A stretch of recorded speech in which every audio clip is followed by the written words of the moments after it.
On today's episode of Sus Chlo, we take on Manhattan. But will our low budget leave us in a boat without a paddle? Oh my God, the paddle just falls into the water and I don't know what to do. And later, This is how I fight with you, I say. Bring it. hey, I'm Sus. I was getting crazy with my bad self. And I'm Chlo. I'm just supposed to like swing? And we're taking you on the go. On a budget. This is Sus Chlo on the go. It's time for more episodes, and this is number 4, New York City. Whether you want to call it the Big Apple, Empire City, or the city that never sleeps, New York is not to be missed. Cultures collide in the city that has a little bit of everything. It's no wonder that last year, almost 50 million people flocked to see the sights. Those tourists also dropped about $30 billion last year alone. With the average hotel rate at about $300 a night, you'll definitely spend the most on a place to stay. Skip the hotel and check out websites like Airbnb.com or VRBO.com and browse through apartments to rent. You'll save money and get a taste of what it's like to be a true New Yorker. Still, lodging in New York is never cheap, so we'll show you ways to save money elsewhere. After living here for the past few years, we've come up with ways to do New York on the cheap. This is our New York, summer, $10 and under.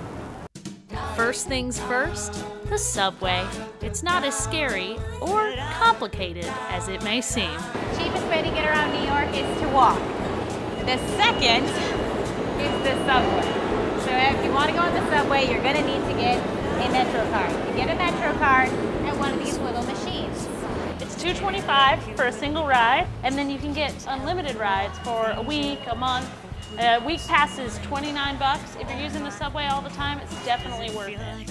Think about it this way. The second you hop in a cab, you already owe $2.50. So swipe that Metro card and take the subway. If you're worried about getting lost, try websites like mta.info or hopstop.com for door-to-door directions. Doesn't it look like fun? You know you want to. When you think of New York, Broadway comes to mind. We understand, being musical theater people ourselves. It's what drew us to New York in the first place. Unfortunately, tickets can be expensive. But if you're set on seeing a Broadway show, there are ways to do it for less. Most people know about the TKTS booth in Times Square. It's conveniently located and has tickets to multiple shows every day. But there's always a long line, and you can get discounted tickets at other places at an even more discounted price. Still have that student ID? Many theaters offer student rush tickets with prices ranging from $20 to $40. Theaters also have general rush, lottery, standing room only. They're all different policies for all of the different theaters. To get specifics, visit playbill.com. Playbill also tells you how to get discount tickets for off-Broadway and off-Broadway shows. If you're in town in the summer and want to see up-and-coming theater, head to the New York Fringe Festival. And be sure to check out our pick for 2011 Fringe favorite, Fit, by the Plastic Flamingo Theater Company. The Roundabout Theater Company offers a great program called Hip Ticks, where anyone between the ages of 18 and 35 can get tickets to any Roundabout show for only $21.50. All you have to do is go to their website, sign up, then call for the night that you want. And if you want to see Broadway caliber theater for free, head to the Delacorte Theater in Central Park. We got up early to go get tickets. The fact that they're free is kind of ridiculous considering most of those shows transfer to Broadway. We got up a little later though than I think we should have. Oh my gosh, it was the longest line ever. Sus is running late. She's always running late. I might have a problem with punctuality. But if you plan to get there between 8 and 10 a.m., you should be good to go. Make sure to pack a blanket, some snacks, and a good book though, because they don't hand out tickets until 1 o'clock. To kill some time before the show, rent a rowboat from the Central Park Boathouse. Ooh, the rowboats like you see in the movies. And a rowboat rental is only $12 an hour for up to 4 people. It's just fun. I mean, you get to do your little row thing. But there's no guarantee that you'll be super good at the row thing. I don't know if they're just harder than they look, or if who doesn't really understand how to row a boat. Oh, we're gonna crash. We're gonna crash. Oh dear God. We had someone ask us if we had insurance because we just kept turning all over the place. We weren't necessarily always going where I was hoping we were going. We're just paddling along, and Suze was starting to get the hang of it, and it was kind of like, oh, look it, we're like in a rowboat in Central Park. And I started making fun of Suze. I mean, you're doing great.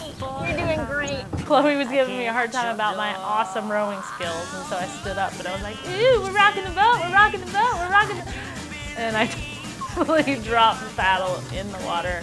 The paddle just falls into the water, and I don't know what to do. And there was a crowd that gathered and watched me try to get it as I paddled with one hand over to where it was barely still floating in the water. Oh, Suze. Don't worry, we got it. Don't worry. It's all gonna be okay. If rowing's not your thing, be sure to dedicate a day to explore all that Central Park has to offer. Like their free summer concert series, or just grab a friend and play some Frisbee. The opportunities are endless. So you're hanging out in Central Park and you want some air conditioning. Or you want to see a piece of art, maybe. Walk to the east side of the park and hit up Museum Mile. If you're on Museum Mile, you have to check out the Metropolitan Museum of Art. Even if it's just to pretend like you're a gossip girl and sit on the stairs. But if you're not rolling in it like a gossip girl, the $20 suggested donation seems steep. So go Sus Chlo on them. We're doing New York $10 and under, so put $10 in the jar. Yes, you will get a dirty look. I pretty much guarantee it. But it might just be worth it to see some of the sweet stuff they've got inside. New York is famous for many things. Thankfully, the two foods it's best known for, bagels and pizza, can be found for cheap. Heck, we'll even throw in some hot dogs too. With $1 bagels and an extensive menu, Bagel Bob's on the Upper East Side is our favorite bagel joint. Take your bagel to go and walk 2 blocks east to the East River Promenade. There's really nothing better than a delicious bagel and a cool breeze to start your day. Finding a slice of pizza in New York City is never hard to do.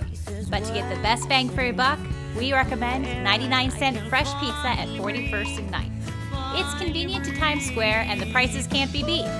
Slices are $1 and you can get 2 and a drink for $2.75. Don't forget the hot sauce. Oh, and if you want to pass for a real New Yorker, it's all about the fold. Whoever came up with the unusual pairing of papaya juice and hot dogs is a genius. This popular combo can be found all over the city, but the original is at Papaya King on 86th and 3rd. They really are the best dogs in town, and with $2 dogs and papaya juice for $1.15, Papaya King is a total steal. Feeling guilty about overindulging? Welcome to the reservoir in Central Park. Running's such a great way to get exercise on vacation. You can do it anywhere. There's one problem with running in Central Park, though. It tends to get a little crowded.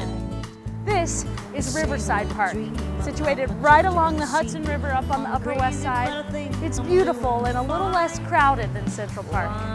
I prefer this one. Oh yeah, I run that fast all the time. And now I'm gonna go take a nap.